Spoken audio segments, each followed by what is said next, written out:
আওয়ামী লীগ থেকে, স্বেচ্ছাসেবক লীগ, যুবলীগ, ছাত্রলীগ থেকে, বিদেশ থেকে লোকজন এনে কমিটিতে অন্তর্ভুক্ত করেছেন। ত্যাগীদেরকে বাদ দিয়ে, ত্যাগীদেরকে অসম্মান করে এই কমিটিটি এনেছেন জেলা ও মহানগরের নেতৃবৃন্দ।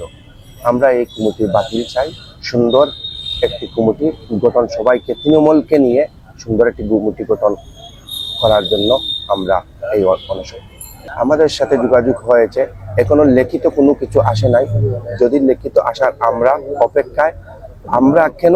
আমরা জানতে চাচ্ছি কেন্দ্র কেন এখনো লিখিত কোনো কমিটি বাতিলের ব্যবস্থা করতেছে না। কেন্দ্র কি চায়? কেন্দ্র কি চায়? সিলেটের লাশ না কমিটি বাতিল? আমার প্রশ্ন কেন্দ্রের কাছে, সিলেটের লাশের বন্যা হবে না কমিটিটা বাতিল হবে? কোনটা চায় সিলেট কেন্দ্র? আমি অনুরোধ জানাচ্ছি যাতে অনতিবিলম্বে এই কমিটিটা বাতিল করা হোক।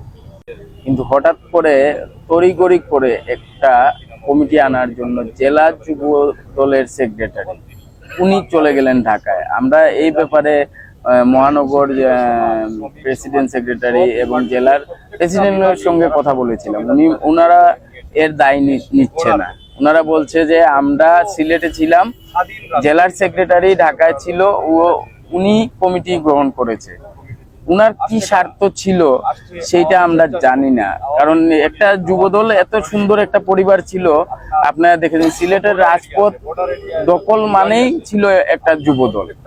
সেই যুবদলকে আজকে নষ্ট করার পায়তারা করেছেন জেলা যুবদলের সেক্রেটারি। আমি মনে করি এটা আমাদের এখানে যারা আছে সবাই মনে করেন এইটা। কারণ হচ্ছে আপনারা বিগত দিনে দেখেছেন অনেক কমিটি আসছে, কমিটি পূর্ণাঙ্গর সময় জেলা মহানগরের প্রেসিডেন্ট সেক্রেটারি 4 জনই ঢাকায় উপস্থিত থাকেন এবং 4 জনই মিলে ঢাকা থেকে এই কমিটি প্রেসের মাধ্যমে রিলিজ করা হয় এবং গ্রহণ করা হয়। কিন্তু এই কমিটিতে আমরা একটু আগে আমরা প্রমাণ সহ দেখাইছি আপনাদেরকে যে আমরা শুধু সেক্রেটারিকে দেখেছি, জেলা যুব দলের সেক্রেটারিকে দেখেছি উনি কমিটি গ্রহণ করতেছেন।